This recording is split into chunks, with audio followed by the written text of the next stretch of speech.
Hi there, and welcome back to my channel, Eyes Uncovered.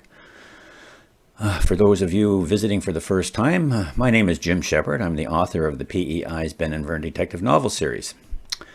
Now, as promised, we are going to expose some of the secrets behind the Eyes characters. And today we're going to feature Merl Wadkins. Merl is an impressive 6'8". Being solid muscle, Merl in his mid-50s is certainly a person to be reckoned with. Now, generally speaking, Merl is quiet, he's laid back, he's a person with no real baggage, well, unless, of course, you want to mention his earlier days when he first arrived. That's back when he turned to hard liquor. But after a few mix-ups with the authorities, Merl gave up the hard liquor and turned to his second love in life, beer. But more on that in a few minutes. And in his heyday, Merl was an accomplished spy working for the Military Intelligence Section 5, or MI5 for short, within the UK. Now, after receiving numerous awards for his contributions, Merl became disillusioned with the agency when it adopted a policy of authorizing MI5 agents to commit criminal activities. But Merl witnessed this, and he saw it as the most intrusive power that a state can wield. When he personally observed some of his fellow officers, people that he'd worked with for years, taking advantage of that declaration, Merl decided that it was time and in his best interest to leave the agency altogether. So he submitted his resignation, and he moved to Canada to begin a new life. Now, when Merl got to Canada,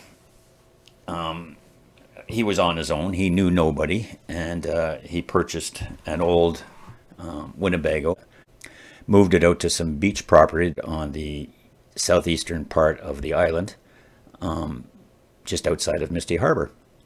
Merl set up his command center there. Well, yeah, I guess you could call it a command center, because he knew that he was, because of who he was, a spy, that he could be under scrutiny and even under attack. So he fortified his area in such a way that nobody could gain access to his property without him knowing it or granting them permission. And that was fine.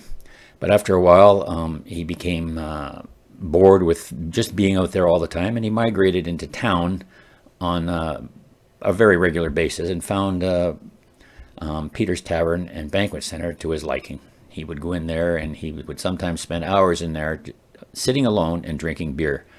Well, because of his size and his stature and everything else, and the idea that Merl loved to talk and tell stories, it didn't take long before he had a following that would gather around and listen to some of the stuff that he came up with. Merl had a belly laugh. I mean, it was a roar. When Merl laughed, everybody at the table laughed. Some of them laughed because he was laughing. Some of them laughed because they were afraid not to laugh. They've seen Merl in action, and they knew that it was in their best interest to join along. But his following did grow. And eventually, he came to befriend Ben and Vern. He witnessed them growing from young teenagers who were working in the tavern when Vern's father owned it. And, of course, Vern's father passed, and he bequeathed the bar to Vern, and he and Ben became partners and started running the bar. Merl always had an eye on these two, watching from the background, noticing that they had a complete lack of respect for authority, which Merl found humorous. He also appreciated their work ethic and saw that they could turn a bar that was, I wouldn't say struggling, but it did see some hard times into a very viable business. But Merl thought, these boys need more than just this. I can see something in them. So he talked to the boys, and eventually they came around to listening to what he had to say. He suggested to them, well, why don't you start your own business in town? I mean, you don't have to give up the bar. This could be a side business for you.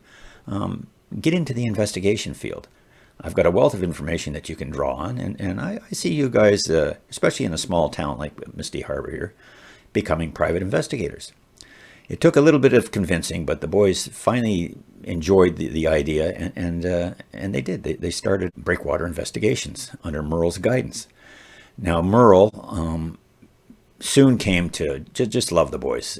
He always had respect for them, but now he loved them as his sons. And because of that, he was more of a mentor and more of a protector of the boys and the business that they had begun. In no time, it was probably the best investigation business in all of the Maritimes, all to Merl's credit. Well, I shouldn't say all to Merl's credit, but a great deal of it went to him. Merl was often there when the boys were in trouble, and they often got into trouble. They shared his disdain for authority.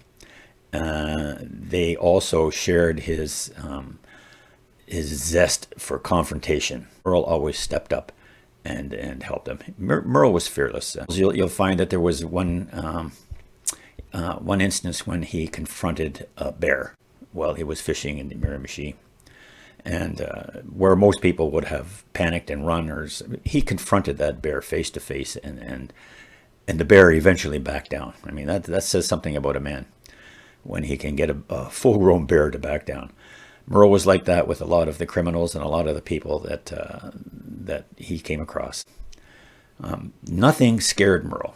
Now, I shouldn't say nothing scared Merl. There was one little thing, and I use the term little thing, that scared Merl. It actually frightened him. And that little thing was the office manager that worked for Ben and Vern at Breakwater Investigations. She was a 5'2" woman in her mid-60s, so she had a good 10 years over Merl. But what also the one thing that she had was infatuation with the giant Scotsman. He could not walk into a room without her cooing over him. Merl did not know how to handle this. He had no interest in her. I mean, outside of enjoying her company and from time to time. But any time that Merl was alone with her, he was very uncomfortable. That's it for Merl Wadkins for now.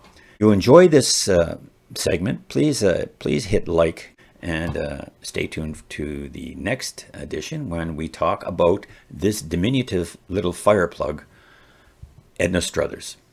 Okay, thank you and have a good day.